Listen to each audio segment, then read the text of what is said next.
Good evening, everyone, and welcome to this session of your Market Navigator. Uh, Today, we have our senior analyst and a fund manager Nitesh Jain joining us to discuss his views on the markets, particularly small cap and mid cap space, the opportunities there, challenges there, etc. And very importantly, we have changed the way our key strategy in terms of building and managing our small cap portfolio recently. So we will just talk us through our change in strategy for our ABSL small cap fund, and then we'll be very happy to take any questions that you have pertaining to small and mid cap space. And Nitesh has a wonderful track record in terms of his journey so far. He has been in the equity market for the last 12 years now. He has been with Aditya Birla Sun Life AMC for the last 2 years, and prior to that, he worked for Enam and then Axis Securities as executive director, and has been an integral part of research. For us as Aditya Birla Sun Life AMC, he takes care of the entire, the mid cap space, small and mid cap space, and he's responsible for identifying outstanding opportunities in this small and mid cap space as we kind of take exposure to this segment across our portfolios. So welcome, Nitesh, and very happy to have you with us on this platform. Thank you, Bhavdeep, and good evening, everyone. It's a real pleasure to talk to you, to be in front of you. To share my views on this space and also on the Aditya Birla Sun Life Small Cap Fund, an update on that. And thank you in advance for joining in large numbers. We are good to go. Great. So Nitesh, let's start with the key question, which I'm sure all our investors and our distribution partners have on top of their mind, and that is over the last 3 years, if we see there is a decent sort of performance, some 23% return of large cap segment, but the small cap space and the mid cap space hasn't really performed as well. So your assessment in terms of what has been the journey so far, what caused all this, and subsequently then we'll kind of move to the opportunity now and going forward. But your assessment of last 3 years journey in small and mid cap space. Yeah, sure. So basically, if you look at the space, the entire mid and small cap space, what has happened and what has culminated into this entire journey are 3-4 critical things. The macro events that you look at in India, which took place, whether it is demonetization or it happened in 2016 and then 17 GST implementation. In some or other way, they were they hit hard on the smaller firms as compared to the large companies. Because the system and processes of large companies have been strong, whereas for the smaller companies or the smaller firms, they face certain challenges in these kind of events. So which led to some sort of business shifting from mid-size or small-size company to the large companies. And when I talk about this, globally, this is the trend. It's not only in India, but in globally, if you look at even in the US, the same thing has been happening. The biggers are getting, the big getting bigger, and the smaller companies are facing problems. Now, this has led to some sort of polarization in the market. It reflected in the equity returns also. So if you look at last 5 years, the Nifty 50 index is somewhere around 11% type CAGR, whereas mid cap is around 7-8% and small cap index is 3%. So this sort of things have happened. So I would say that the last 5 years for investors, small cap investors have been challenging. There is no doubt about it. As I spoke about the events which took place in our country as well. Now, this is the historical perspective. Today, if you look at what is the condition now, there are green shoots. Many of the small companies, mid companies which face problem in GST or other things, they are now compliant. They have understood the system well, and they are back on track. And therefore, now if you look at the earnings growth potential, it's coming out quite well. We have seen in Q2 results as well. Most of even the mid and small companies have performed much better than the expectation. So things are looking up, and that's how it is.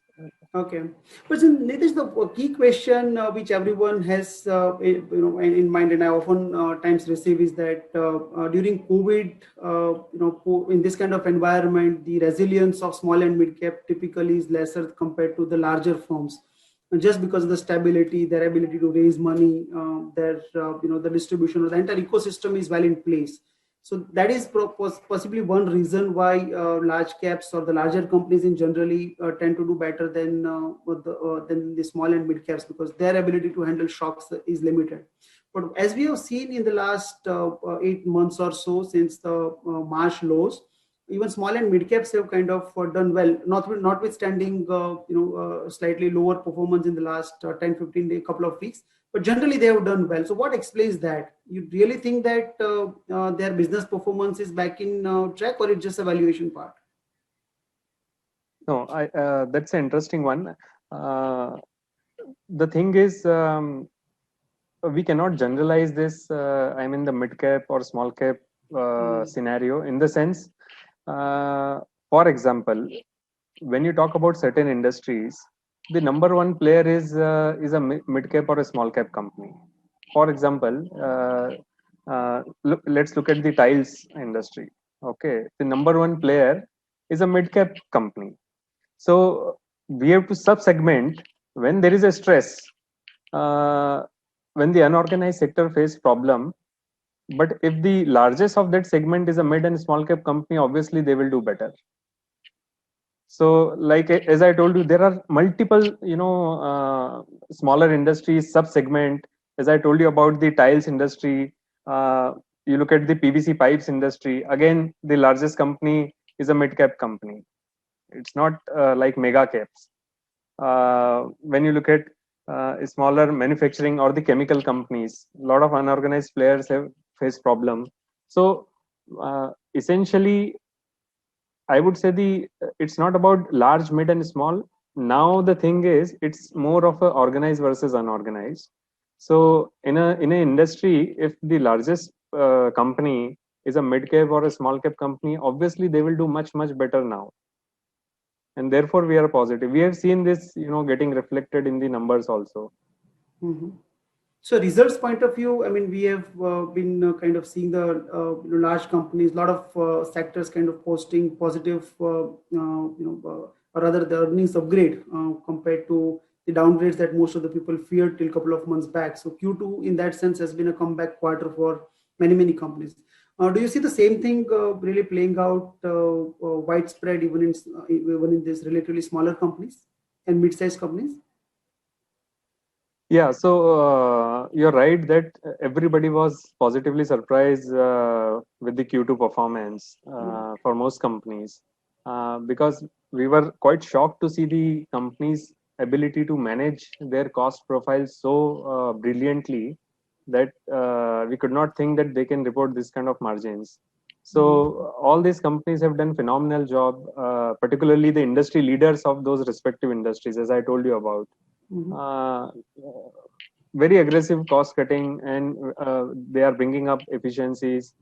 I think we have Nitish, actually. would you like to give some examples on this? It's very interesting point that you made, but some examples that come to your mind just in case, in terms of results and some trends, essentially, if you are seeing like cost cutting, for example, you just talked about. So I think it's.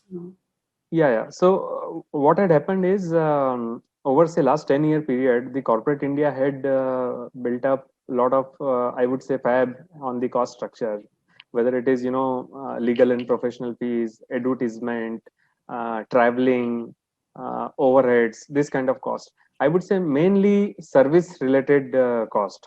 And when this COVID hit, it was a time of reckoning, and all the companies aggressively cut this. The services part of the portion. For example, since we are on the same topic, we can discuss. Look at Kajaria Ceramics number. As I told you, it's the number one company in the tiles industry, and yet it's a mid cap or a small cap Mm-hmm. rather. Mm-hmm. So you see their margin. They reported, I would say, nearly last 8 quarter highest margin in Q2, Mm-hmm. 18-19% type. Wow. So and we have to see. When this COVID hit, a lot of global deflation also came in, like the crude oil prices dropped, the gas prices dropped. All these things have also helped, Indian Mm-hmm. companies. Yeah. Sure. Interesting. So, is it right to say, Nitesh, that most people feared the not so good return because or results because the volume growth could drop, but people kind of missed pricing in the Yeah, cost cutting or the efficiency gain, which is more absolutely. permanent in nature, possibly compared to Yeah. the volume loss that happened. Maybe it was only. So, is it a right assessment? Yeah, there is just one modification that we have to be cognizant of the fact that some of these costs which were not there in the first half, they will definitely come back. You can never have zero travel or Mm, zero advertisement mm, and run the businesses, right?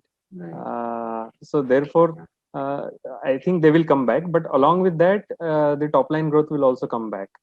So Mm-hmm. basically, they have passed a very difficult phase, which is last 6 months, with this kind of initiative, and now the revenue growth can take up and take care of the cost increases. That's my view. Okay, fair enough. So revenue growth will come back because with the demand and overall volumes going up, and you are saying on the margin side, while Yeah, it will the cost cutting will be kind of returned back, but not maybe entirely, and therefore there will be some bit of margin improvement. So both put absolutely. together could be a good prospect. Okay. Yeah, here one more thing which is very critical is that this kind of black swan event, the COVID type events, uh, it happens a once in a decade type of scenario, whether it is global financial crisis, whether it is COVID.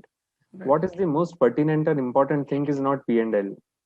Okay, it is basically the balance sheet of a company. So Mm, if any company of any sector can sustain this kind of dangerous event, which can actually wipe off the companies which have 20-30 year of history, if they can sustain during that time, then they will definitely flourish, because nothing is permanent, things change, mhm, and that's what it is. So our endeavor was always to find companies. Okay, P&L margin can go up and down, but the mhm, balance sheet deterioration should not be excessive. mhm. uh, P&L can come back easily, but once a balance sheet deteriorate, it is very very difficult to, repair it. Wow, very interesting. Yeah, I think I'm just what reminds me as you explained this was what our investment guru Warren Buffett says that the lost investment opportunity might come back, but lost capital is very difficult to sort of get back. So in some way, make sure that your balance Yeah, sheet is strong. If P&L point of view, even if there was a few quarters bad, it's okay. So would you like to talk a little more about how do you assess this balance sheet and how does one really know where how to assess the company basis the balance sheet strength. yeah. So there are, I think, it's a hardcore, investing philosophy behind it. But Mm-hmm. just for the, benefit of the audience, two three big points I can mention here. Mm-hmm. Uh, to judge the quality of the balance sheet, the first and foremost thing is working capital. Mm-hmm. Okay, so in a down scenario like a COVID or some one-off events, if the company is able to maintain the working capital in the sense that the debtors days are almost similar as they were in a normal course, there is no big inventory build up. Okay, that shows that the business franchise is very valuable. Mm-hmm. uh, that is one part, and second is to see the actual cash generated by from the business, uh, then looking at just the EBITDA or the PAT numbers. So Mm-hmm. cash definitely reflect directly on the cash flow and then to the balance sheet. So Mm-hmm. that is the second part. And thirdly and lastly, the leverage, which is the debt, Mm-hmm. uh, both is company level as well as the promoter level. If those things they don't go out of shape or they remain Mm-hmm. manageable, then I think you can fairly assume that when the things get better, these companies will do well. Okay. Okay, that's interesting. So working capital, cash, and leverage. So these are three Leverage. core Yeah, these are the factors. three basic criteria to judge the quality of balance sheet. Perfect. Great. In terms of the prospects, Nitish, do you think actually the good time, the worst is behind us, and small and mid cap, small cap, particularly in the last 3 years context, it is down some 33% in absolute Yeah. terms compared to large caps, which has given some return. So you think the worst is behind us, and from here, small and mid caps could sort of outperform large caps. How do you put the relative attractiveness of these segments? Yeah. So, see, one basic distinction, I mean, the difference between the small firms and the large firms is that the smaller companies tend to be more India oriented. Okay, they do Mhm. not have a great export presence. Some Mhm. of them they have, and they are, Mhm. I mean, they are good businesses. But by and large, the mid cap, small cap segment is the India oriented, and you are aware that last 3-4 years have not been good for, I mean, at a macro level for India. We had, as I told you, we had certain disturbances and low economic growth. Therefore, these companies suffered. But Mhm. now, from here on, if you look at the definitely the economy has been coming back and very rapidly. Mhm. Everybody is surprised to see the October macro numbers, whether it is Mhm. diesel consumption, whether it is auto sales, whether it is cement demand, whether it is steel demand, whether it Mhm. is power consumption, power generation. All these numbers are pointing towards a very swift revival. Mhm. So this revival is basically domestic driven, and therefore my sense is that the smaller companies, I mean the small cap stocks, should do well. One more critical thing, which is the basically the from a market stock market angle, is the space is extremely clean now. Mhm. Okay, absolutely no leverage today in the small cap segment. It was highest during, I would say, in late 2017, early January. Uh, the leverage was excessive. There was a lot of speculation also built into this space. But today, if you look at, there is a complete cleanup, Mhm. and it's like a clean slate. I mean, Mhm. from a purely from a market angle, it has Mhm. nothing to do with the business fundamental. But as you know, the Mhm. investment return today, it's a combination of analyzing the business itself, and second is also the demand and supply of shares of a Mhm. particular company. Absolutely. So I think both are favorable now. Mhm. Would you like to talk about the second part that you talked about? Because what we are seeing is that the FIs have been buying, but domestic investors, particularly mutual funds, for example, we have been seeing net outflows for the last 4 months now. So, in terms of demand is not there, you are seeing the fundamentals point of view, it has improved a little bit because of the factors that you kind of shared. So, how will small and mid caps do well? And just related question is, can you give some formula or some framework for people to think as to what is a good time, what factors should they look at to decide whether to go overweight small cap or to go overweight large cap? When I said small cap, I meant small and mid caps together, or to go overweight large. So can you give some framework for people to think that okay, this is, for example, you talk about domestics. So when domestic is kind of driving compared to global, then small caps could do better, something like that. So people are clearer how to advise or how to invest. Yeah. So to answer this, there are two parts to it. One is the fundamentals of the business of smaller companies, small cap, and second one, which is the market related, is the demand and supply of shares itself. Uh, the first one is the typical template for small cap investing has been that you should be in a buoyant economic scenario, means the Mhm. high growth scenario. Okay, Mhm. if the economy is in high growth, uh, then small cap tend to perform better than the large cap, and when Mhm. it's the opposite, then the large cap tend to outperform the small cap, which has been the case for last 3-4 years. This is a very very generic broad, I mean, template. Mhm. Now, you're right. There is a second part related to the flows. Uh, Today, if you look at the market, one can easily say that it is predominantly driven by the FII and ETF flows. and typically the FIIs are large cap, investors, because India as such in a global market is does not have a very great, market capitalization as a country as a whole. So as a country only, we are basically small cap for them, and Right. when they come here, they will buy basically large cap. For them, they are small caps. So typically, they are large cap investor, and for small cap and mid cap, the domestics and the HNIs or the retail, these are the audience. In a later stage of high growth, even FI we have seen investing in small cap companies very aggressively. We saw it in 2005-6.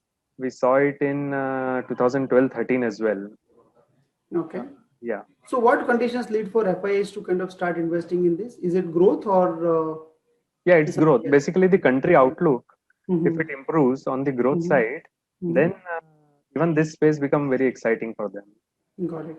So how do you relate now? I mean, we are not definitely in a high growth space right now. At least we are just kind of making a turn around. And at best, I mean, -6 looks better than -10. So we are just in that space and celebrating -6.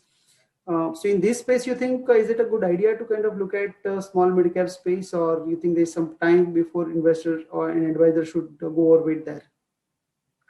No, definitely the base for the economy has been low for last 3 years. Okay, for all the sectors, we had surplus capacity, but today we are really surprised by the strength of the data which is coming up for last 2 months, as I told you before. So one way to think is, many people say it could be some sort of pent up demand or something, but certain numbers are showing it may not necessarily be a pent up demand, and it may be quite realistic as well. We have to really see how the next 3-4 months pans out. But today, looking at the data, it is definitely a very good revival, on the economy.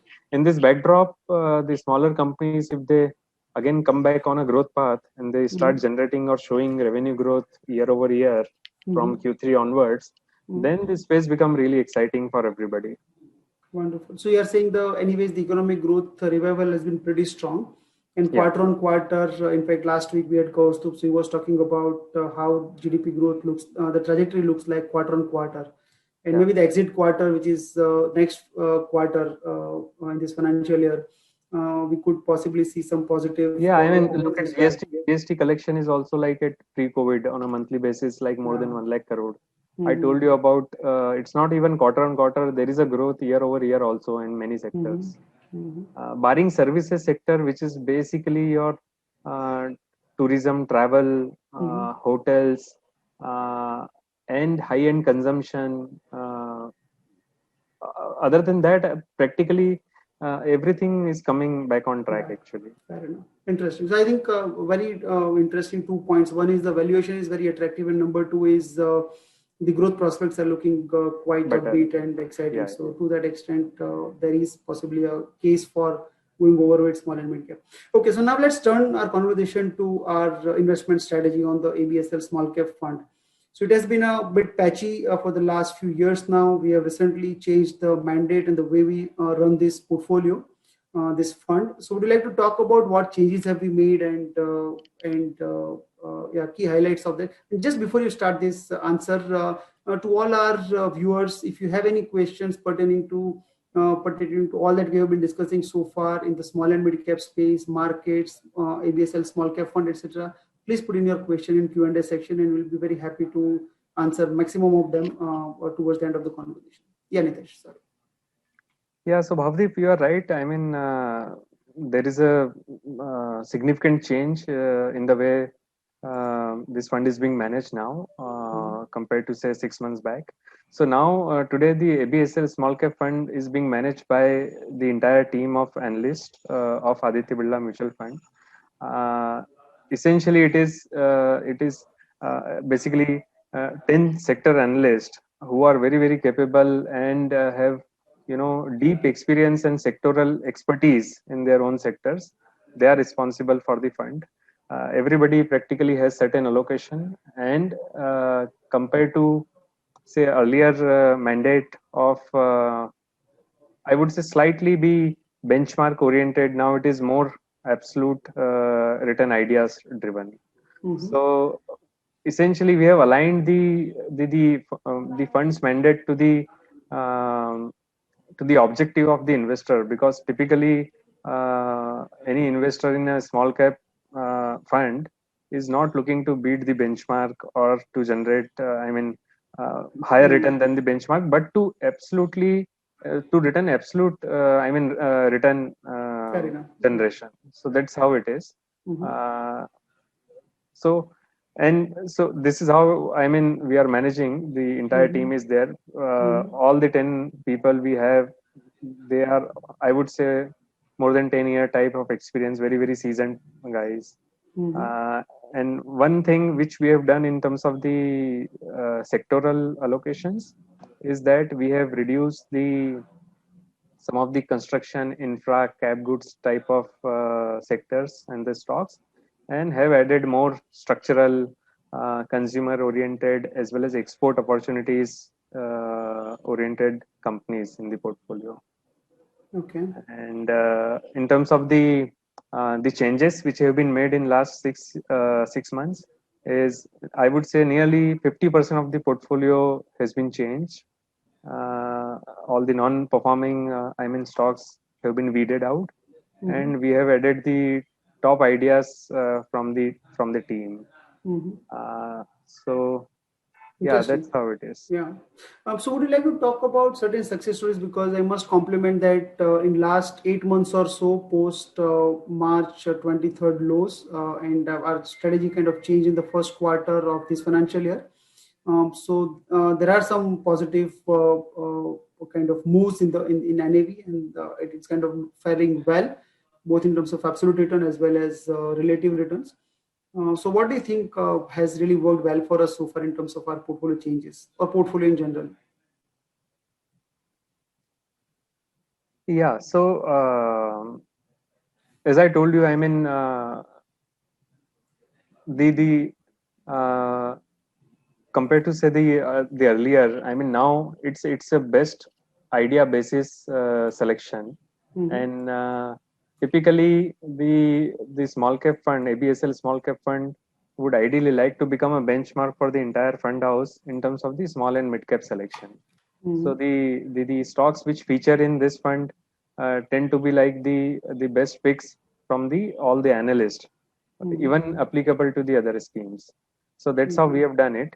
So far, I would refrain from talking individual stocks. Mm-hmm. In the interest of compliance and risk. But Mm-hmm. there have been. We are on a good start, I would say. Fair enough.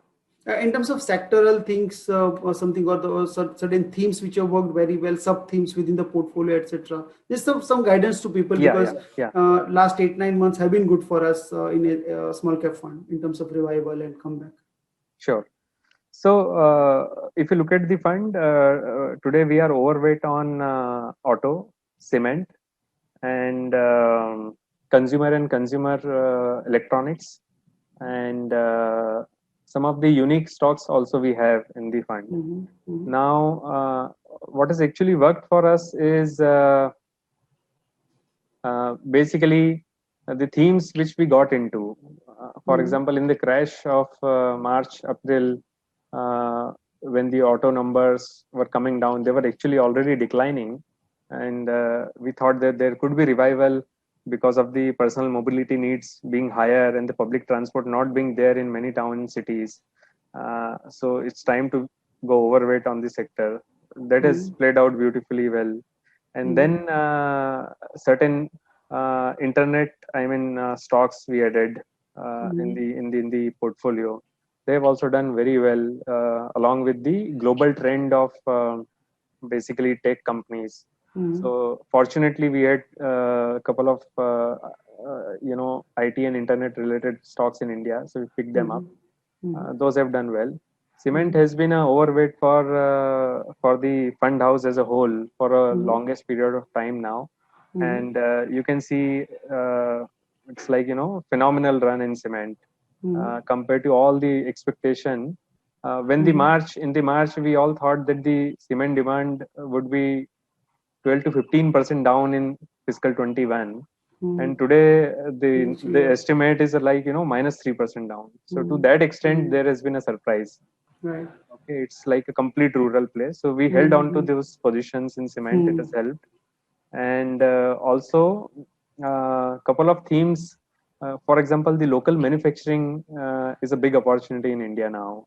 You would have seen even the today's announcement on the new PLI schemes for certain sectors. So we picked up couple of names from that space as well, because this entire import substitution will remain investable and a focus area for this government, and therefore any company to do with this kind of business opportunity should do well. So we picked up couple of stocks in that space. Those also have done well.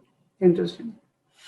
So tell me one thing on the when you say that some of the businesses you are quite you obviously tend to be bullish on because it's an analyst driven fund. Is it a constraint that you can't go overweight certain sectors even if you are bullish or under? So is it a sector neutral kind of strategy? How does the sector allocation work in this analyst driven fund? Yeah. So basically, effectively, these sectoral weights are predefined, prefixed, and if there is a need to have a significant need to do overweight or underweight, then with the help of senior portfolio manager, in fact, rather I would say Mahesh sir directly and Atul Penkar, they have been guide to this fund and the team. So we take their help, and then we can change the sectoral allocation. So it's not a like cut and dried approach. It's quite flexible, being reviewed every month, and if any changes which are required, the same can be done. Okay, fair enough. So you are saying it's a benchmark aware or the sector weight aware, but not sector weight driven sort of sector allocation for us in this fund. Yeah, absolutely. Okay. Fair enough. One question we often, and this is now I'm going back to market from products, and we'll come back to products in a while. But one question we keep receiving is that the broad benchmark has kind of hit all-time high. When is what is the likelihood of small cap and mid cap indices kind of touch their all-time high? I mean, small cap 100 is like 1/3 down from peak. So how should people look at this entire situation? Yeah. So by definition, the small cap investing is bottom up, and we should not pay so much attention on the index or the benchmark. But nonetheless, it's a representative of a large basket of small cap stocks. So it would be very difficult for me to tell you like when it can happen. But definitely the factors which I mentioned to you, the economic growth coming back, there is a clean environment for small cap, the positions are not very high, and some of the companies which are even though small cap but they are leader in their industries, they have benefited from this entire COVID shift, I would say, from unorganized to organized. So all these things put together, if the stock selection is proper, then definitely the fund should do well. Fair enough. And I think it ties into your earlier answer also that small cap and mid cap, particularly small cap investing, is all about absolute return orientation rather than the benchmark being benchmark driven. So to that extent, yeah, I think it's clearer. Okay, so let's take a few questions which we have received from our investors or partners. So Mr. A. Roy is asking, what are the criteria used for choosing a company into the fund? How adaptable or stable is the fund to market volatility? I think you partly answered, but just any other aspect that you want to sort of highlight. Yeah, so there are various types of method that we follow to screen the companies and the stocks.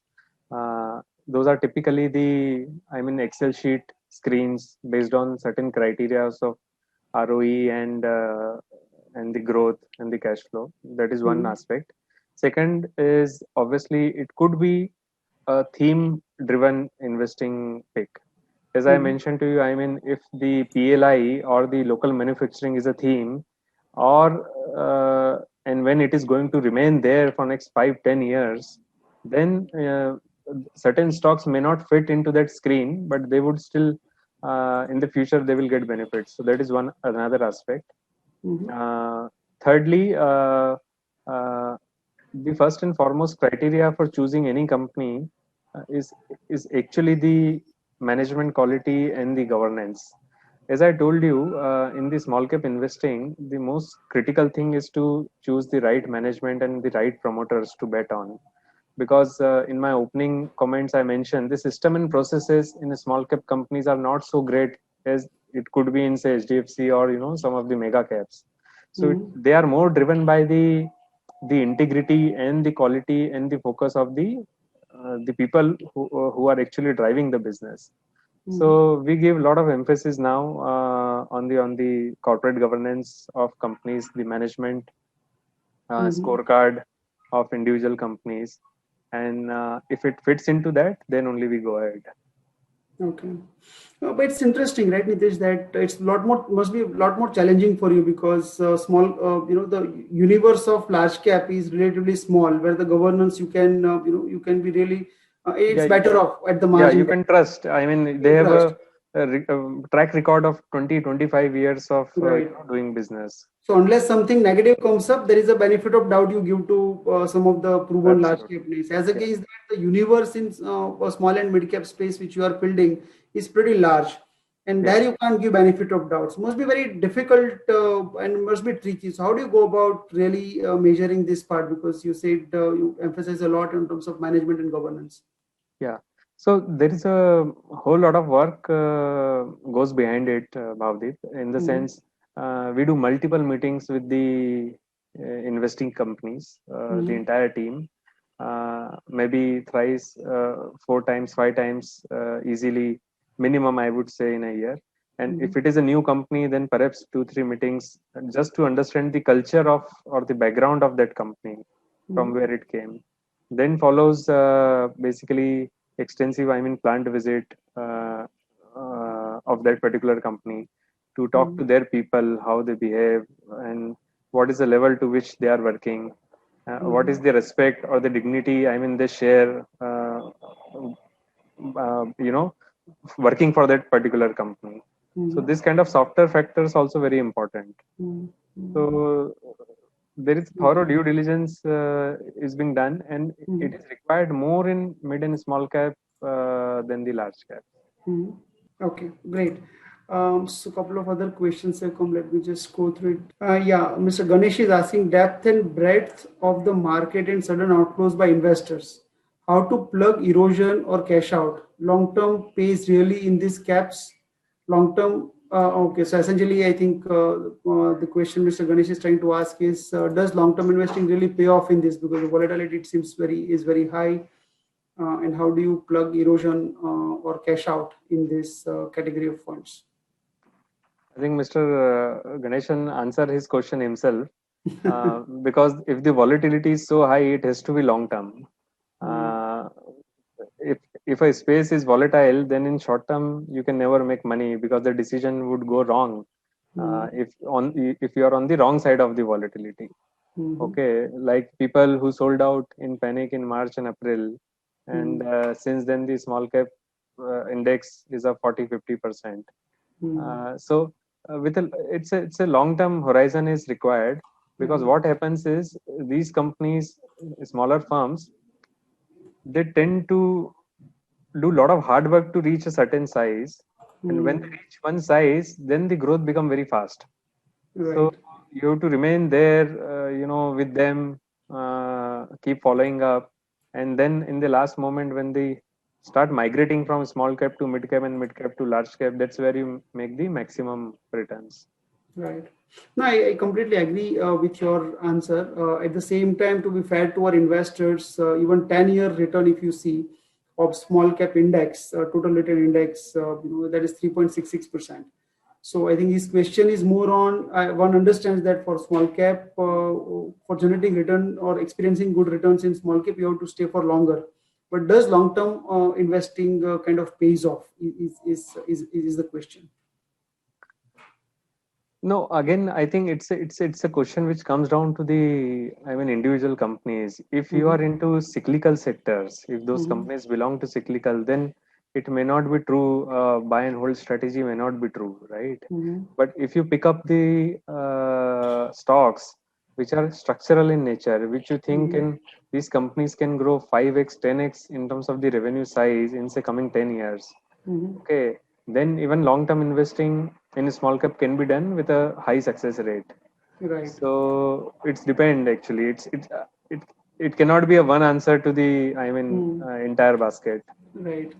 And just to be fair, I think on the other side, even your point was valid when you said that it's kind of bottoms up. So while our last couple of years have been the way they have been, even 10-year, for example, small cap fund, ABSL small cap fund itself is some 8.5% return. So while the benchmark is like 2.5, if I look at index and total return index is 3.66. So to that extent, I think the bottoms up, and as you rightly pointed out, it all boils down to company specific things. So long term does pay off for Mr. Ganesh, and I think hopefully and we are actually evaluating the performance at the bottom of the cycle. So as the cycle kind of turns for the better in terms of growth, hopefully we'll have good returns. KR Wealth Advisors is asking a question. Good evening. My question is about our positioning or a stand going ahead for ABSL small cap. Keeping in mind that we already are invested in the scheme since May 2018, shall we keep on averaging by adding fresh allocation into it? What is your take on that? Thanks. Yeah. Yeah. So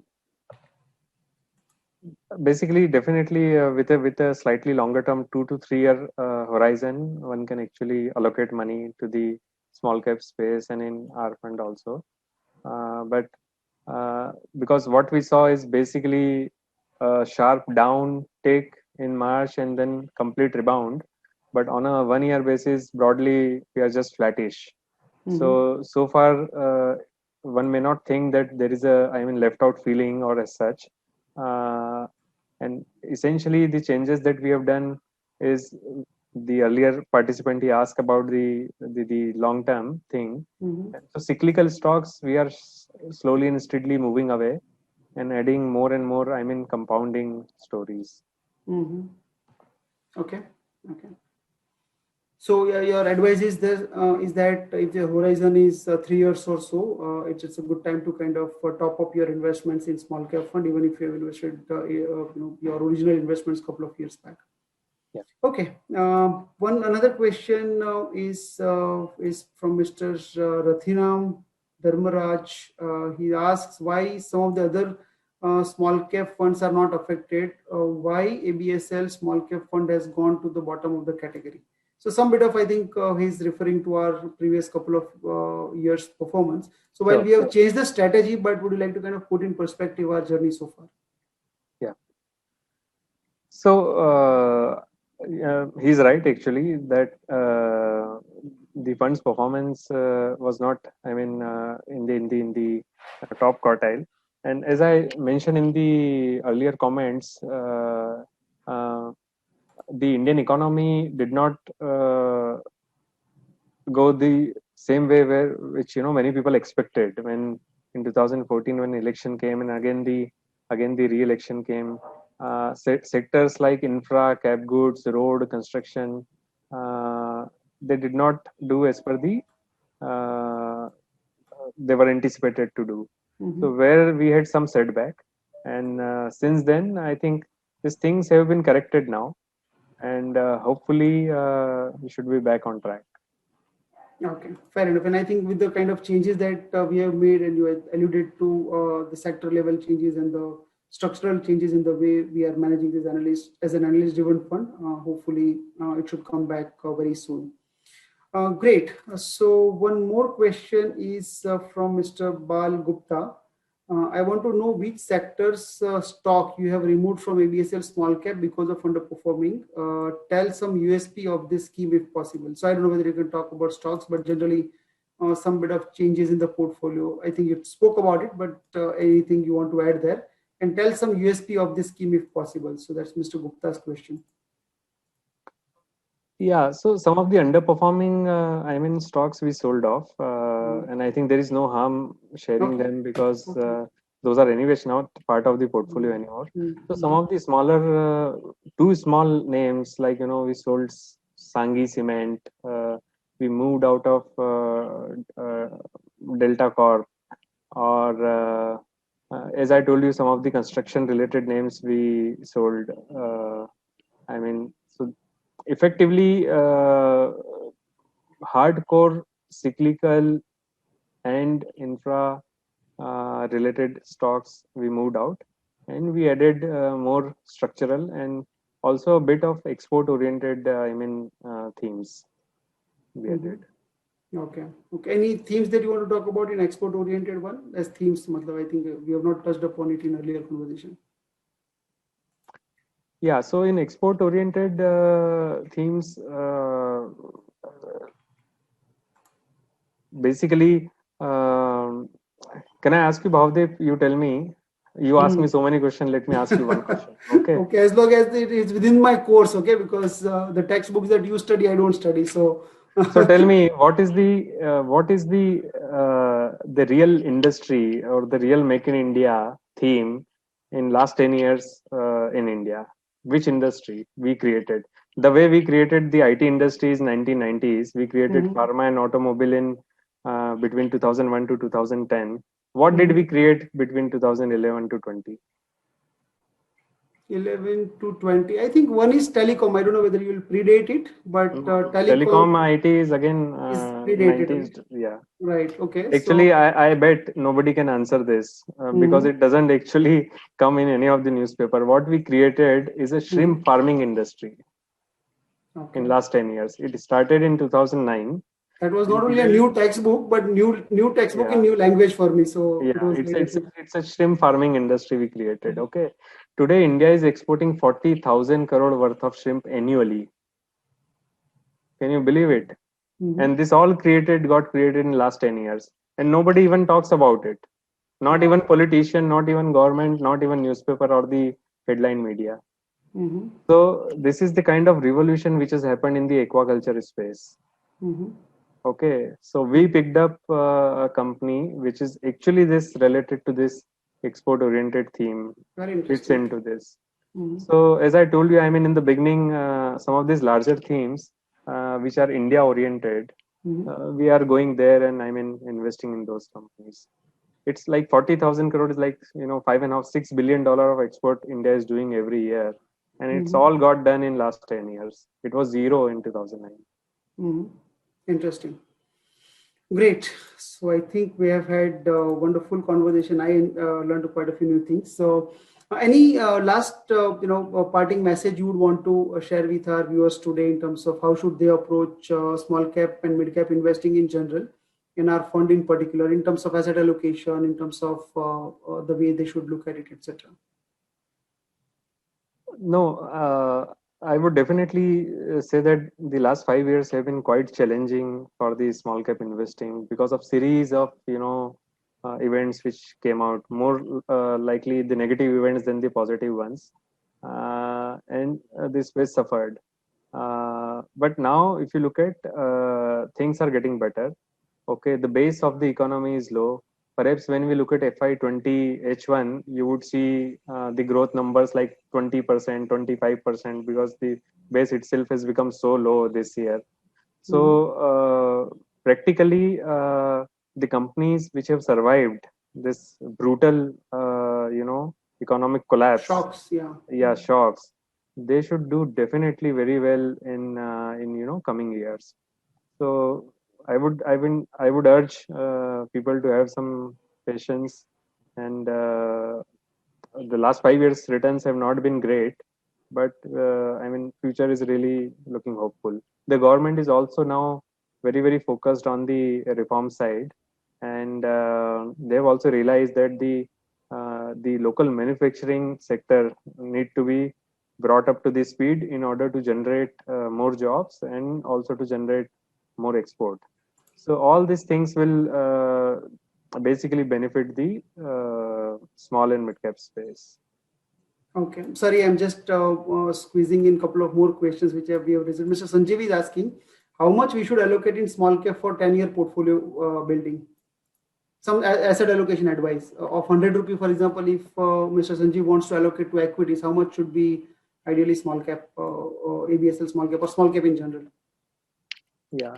So, Mr. Sanjeev, I'm sorry, I won't be able to give you a clear answer for this because the asset allocation requires it basically depend on your risk return profile. It also takes into account the age or at what Risk level appetite. yeah in life you are. I mean, so if you are say 50 plus, then it could be a significantly lower proportion. If you are young enough and you have a long runway of life to earn, then it would be significantly higher. So it's a standalone question, very difficult to give an answer without looking at the complete profile of an investor. Yeah. I don't want to give you a random number, and yeah. Yeah. Perfect. So for a more standardized and model answer, I think Nitesh was very kind of honest in terms of not answering something on a templatized or a model basis. But if you want to kind of look at our suggestion in terms of asset allocation, you can always refer to our asset allocation fund.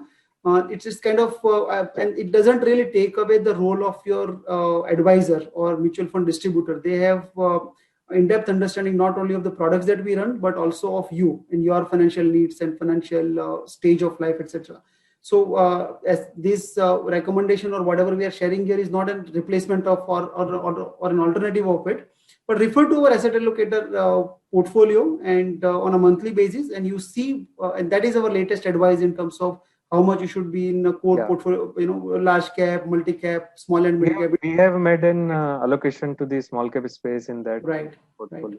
So that is just one kind of templatized or a standard answer as a reference point, and of course, then you kind of. Personally, I have followed the age old rule for small cap and mid cap investing, that is 100 minus age.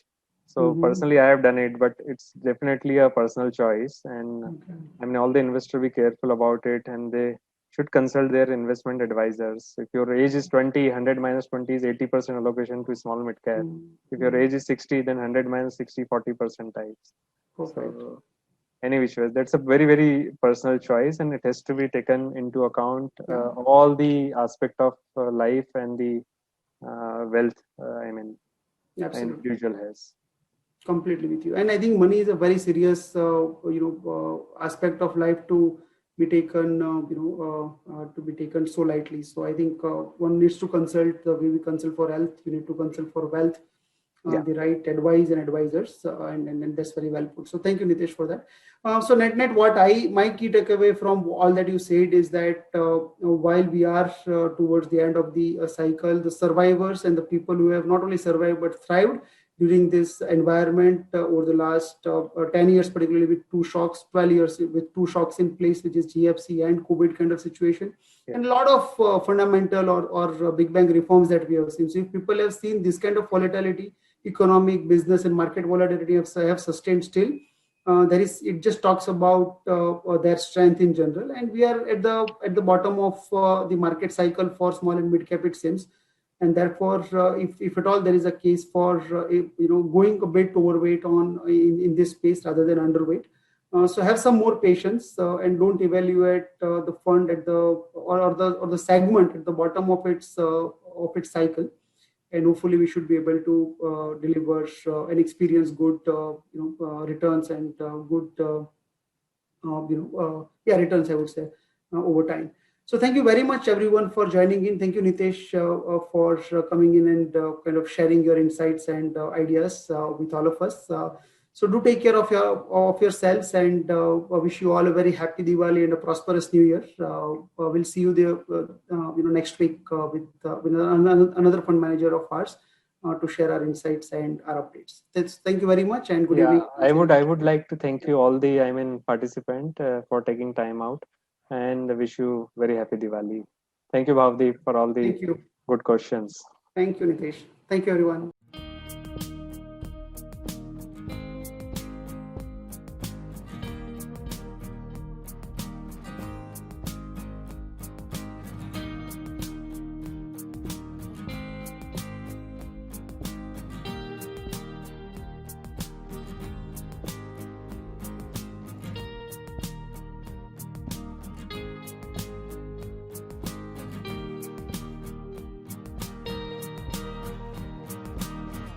Mutual fund investments are subject to market risks. Read all scheme related documents carefully.